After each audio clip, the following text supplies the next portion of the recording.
Welcome to the deep dive, everyone.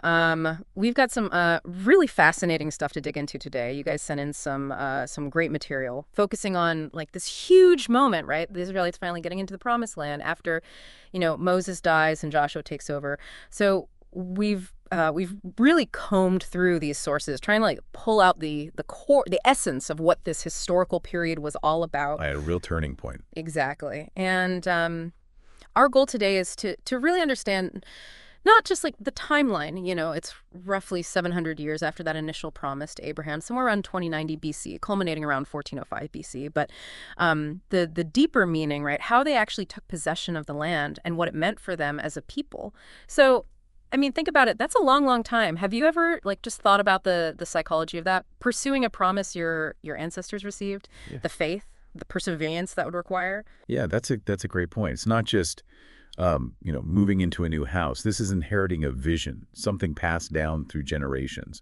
So this deep dive, it isn't just about, recounting what happened. It's about grasping the weight of that inheritance, that promise. Okay, so let's start with the foundation of this whole story, the promise itself. And it wasn't like a one-time thing. Our sources really emphasize that this was a constant thread. You see God's commitment to Abraham way back when, and then it's reaffirmed to Isaac, right? Genesis 26.3, then to Jacob, Genesis 28.13, to Moses in Exodus 3.8, and then like even directly to the Israelites themselves in Numbers 13.2. I mean, that's a powerful legacy, that kind of divine assurance. Exactly. This wasn't just, here's some lamb. This was about their identity as a people chosen for a purpose.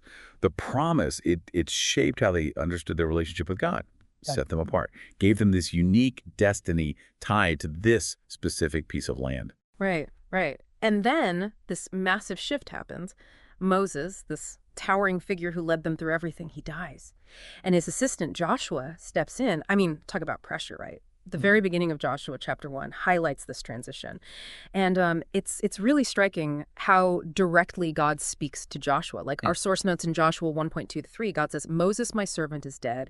Now, therefore, arise, go over this Jordan, you and all this people, into the land that I am giving to them, to the people of Israel. Every place that the sole of your foot will tread upon, I have given to you, just as I promised to Moses." I mean, it's a direct continuation, that ancient promise now entrusted to Joshua. Yeah. It's almost like one door closes, another one opens. Moses, my servant, is dead. End of an era. But then, boom, this urgent call to action. Arise, go over this Jordan. Like even with this huge loss, God's plan, it keeps moving. And it's interesting, our source kind of hints at this. The Hebrew suggests with that phrase, the land that I am giving, it's not just a future thing. It's an active, ongoing bestowal. Like the giving is already happening. That's interesting. And it's not just a command, right? It's this repeated encouragement. Like 3 times in Joshua 1, verses 6, 7, and 9, God tells Joshua, be strong and courageous. And crucially, obey the law that Moses commanded. It's this fascinating dynamic, this divine empowerment, but also the human responsibility to obey. And that reassurance in verse 5, just as I was with Moses, so I will be with you. I will not leave you or forsake you. I mean, that must have been like incredibly powerful for Joshua, taking on this daunting task. Absolutely. I mean, you're trying to fill Moses' shoes. That's almost unimaginable, leading this huge group of people into unknown territory, potentially hostile. It would have been overwhelming, logistically, psychologically, everything. So this direct affirmation from God, this unwavering presence, mirroring the relationship with Moses, that's the bedrock, the confidence, the authority Joshua needed. It's not just a pep talk. It's a declaration of divine support. Yeah, yeah. Okay, so even before they cross the Jordan, we get this really captivating story. Rahab in Jericho, this woman identified as a harlot, living in the very first city they're about to attack. And she becomes this key ally. She hides the Israelite spies. And our source points out her motivation wasn't political or anything like that. It was this profound recognition of God's power. Like in Joshua 2.9-11, she says, "I know that the Lord has given you the land and that the fear of you has fallen upon us. For the Lord your God, he is God in the heavens above and on the earth beneath." That's huge, coming with someone within Canaanite society. Yeah, it's a complete shift in allegiance. She's turning away from, the whole pantheon of Canaanite gods, likely including figures like Baal and Asherah, who were, central to their culture. And she's acknowledging Yahweh as the one true God, sovereign over everything. Her understanding of divine power, it undergoes this total transformation based on what she'd heard about God's actions, right? Yeah. Parting the Red Sea, the victories over Sihon and Og. It's a completely changed worldview. And it's interesting to think about her inclusion, it wasn't just a nice story. It probably represents this early integration of non-Israelites based on faith, a theme that kind of pops up later on, too, challenges that purely ethnic understanding of God's people. Right, and it's such a contrast to what happened decades earlier, you know? Our source reminds us in Numbers 13.33, 10 of the Israelite spies were like terrified of the Canaanites, saw themselves as grasshoppers.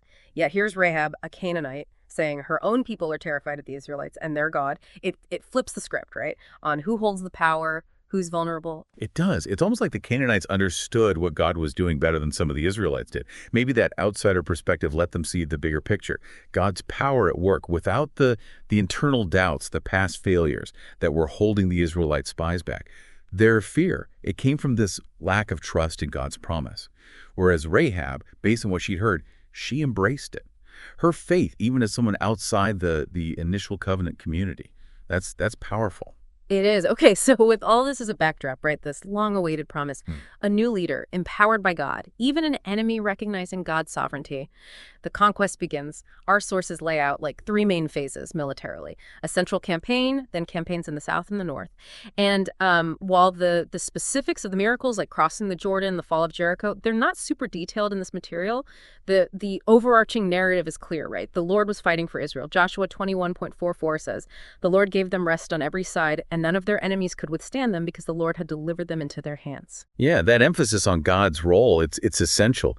The Israelites, they fought, they strategized, of course, but the underlying message is that their success, ultimately, it was God's doing, fulfilling his promise. It wasn't just their military strength. Right. And it all culminates in Joshua 11.23. So Joshua took the whole land according to all that the Lord had spoken to Moses. Just like, bam, direct fulfillment, God's word proven true. But it doesn't end there. The next chapters, 13 through 21, they get into all the details, right? Dividing up the land among the tribes. Now, I know long lists of place names can seem a little dry, but our source makes this great point. These detailed allocations, they're proof, tangible proof of God's faithfulness. Each tribe got their inheritance, just as promised. Exactly. It's like a legal document almost, a record of God's commitment, down to the specifics. It wasn't just, here's some land. It was a precise distribution, showing the detail of God's plan. And Joshua 21.43-45 sums it up beautifully. Not one word of all the good promises that the Lord had made to the house of Israel had failed. All came to pass. Complete fulfillment. And, beyond just the fulfillment, what did this teach the Israelites about God? This constant reiteration. And then the ultimate delivery. Did it shape their expectations for the future? How they interacted with the divine? It's such a good question. It really gets at the heart of it, right? It wasn't just about the land. It was about building this relationship of trust based on God's unwavering commitment. And that leads us to the final chapters, 23 and 24, where Joshua gives his final charges to the Israelites. They've received this incredible inheritance. Now, the focus is on their ongoing loyalty to God. So Joshua looks back at their history in 24.2:13, reminding them of all the ways God has intervened, from, taking Abraham from beyond the Euphrates where his family served other gods, to leading him through Canaan, multiplying his descendants, their time in Egypt, sending Moses and Aaron, the plagues, the Exodus, the Red Sea, their sustenance in the wilderness, victories over the tribes east of the Jordan, and then finally the conquest of Canaan. Specifically mentioning they inherited cities they didn't build, vineyards and orchards they didn't plant. It's this powerful reminder meant to evoke gratitude, remembrance. Yeah, and it's not just nostalgia, right? This historical review, it's setting the stage for this urgent call to commitment, reminding them how much they depend on God's grace. It underscores the weight of the choice he's about to present to them. And it's tied to obedience to the law, too, suggesting the divine support. It wasn't unconditional. It was linked to their faithfulness. And then comes the challenge, right? Joshua 24.14-15. Fear the Lord and serve him with sincerity and faithfulness. Put away the gods that your fathers served. As for me and my house, we will serve the Lord. Such a powerful, decisive statement. Choose your allegiance. And while the people, they initially say, yeah, we're with you, in verse 16, you get this sense, that Joshua, like Moses before him, he's maybe a little worried. Yeah. About their long-term commitment, which kind of foreshadows the struggles they'll have later during the period of the judges. Getting the land, it didn't automatically guarantee spiritual fidelity. And that word serve that Joshua uses, it's really key here. Our source gets into what it really means, this subservient relationship, submitting to God's authority, surrendering your own will, deep commitment, loyalty, active obedience, a desire to please God. It's this whole life dedication, not just lip service. Right. It's about aligning everything, your actions, thoughts, intentions with God's will, recognizing his sovereignty, living in accordance with the covenant. So wrapping up this deep dive, we see this amazing story, a centuries-old promise finally fulfilled under Joshua's leadership, God's unwavering commitment to Abraham and his descendants culminating in them possessing the promised land. We talked about the role of faith, even in someone like Rahab, who wasn't initially part of the Israelite community. The conquest is presented not just as a military victory, but as this tangible demonstration of God's power, his assistance.